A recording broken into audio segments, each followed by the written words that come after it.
It's a film about archaeology.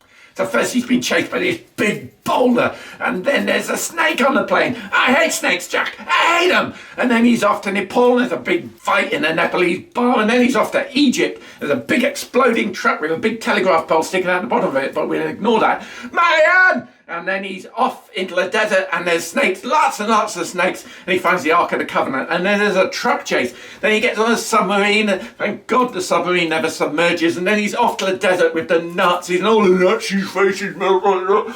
Then he's off to Washington, where it gets investigated by men, top men, and then it gets buried in a sea of crates like it had never been found before. The end. And then there's the very sensible new movie about archaeology called The Dig. The Dig, new on Netflix this week, tells the dramatic true story of the discovery of hidden treasures at Sutton Hoo in Suffolk in England. It's 1939 and the eve of the Second World War, and widower Edith Pretty, played brilliantly by Carey Mulligan, hires the rough and ready excavator Basil Brown, played also outstandingly by Ralph Fiennes, to unearth one of the ancient mounds that exist on her property. As they uncover the phenomenal secrets of the past, pressure grows on the pair, first from the Ipswich Museum and then from the British Museum, to relinquish both control of the site and the treasures within it to these higher powers.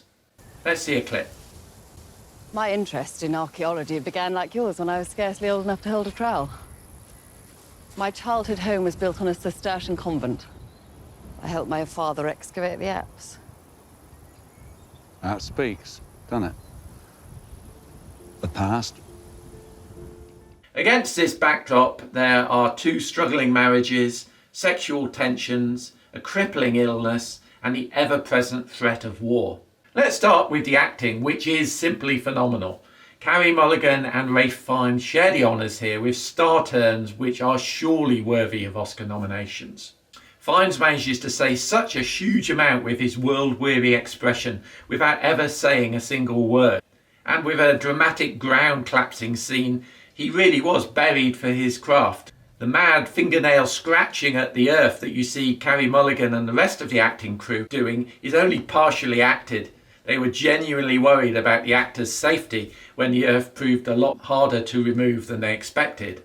Some may say that Mulligan is a little too gorgeous to play the aptly named Pretty, but it's not for me to comment on the good looks or otherwise of actors. Seriously, I love Mulligan and always have done. In supporting roles are Lily James and Johnny Flynn, both of whom show great chemistry together on the screen as they express the mutual sexual longing of their characters. Lily James I find extraordinary as being able to flip from playing the goddess-like creature that you see in films like Baby Driver and Mamma Mia to the, can I say, slightly dowdy and bespectacled archaeologist in this film. I'd also like to call out here the performance of young Archie Barnes as Mrs. Pretty's son Robert.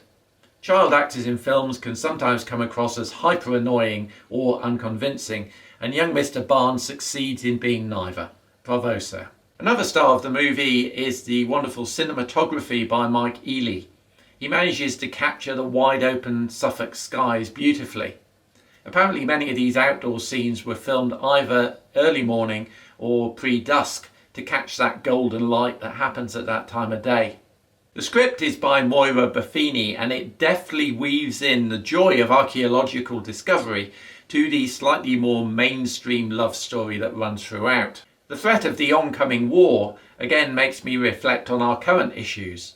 When I hear people bemoaning they've been locked down for a year, I think back to my parents at this time. They didn't have 1 year of lockdown, they had 6 years of deprivation, loss, and more terror than we can imagine. Makes you think. There are, however, some interesting decisions made by the script. Lily James's character, Peggy Piggott, was in reality not the clumsy klutz that is rather portrayed in the film, but an accomplished young archaeologist. And the fictional photographer, played by Johnny Flynn in the movie, was in reality 2 women, Mercy Lack and Barbara Wagstaff. In a Me Too era when Hollywood seems to be trying to shoehorn as many women into films as possible, it strikes me as a rather strange choice to go against the reality and make the film so man-heavy. Surely a lesbian relationship in the film would have worked just as well, no spoilers, as being a tad ironic. Simon Stone directs with only one main feature under his belt, the melodrama The Daughter, but it's an accomplished job. However, he uses asynchronous editing throughout the film, where some key dialogue between characters continues while the pictures are showing them deep in thought or engaged in other activities. Kevin Mayer, in his 5-star review in The Times, says, in a drama about the arbitrary nature of time, the device adds depth and subtlety and deftly drives the point home. Personally, I found the technique annoying and distracting. But overall, this movie is a class act. It makes you reflect on how tiny and insignificant our little lives are in the broader, ever-flowing river of time.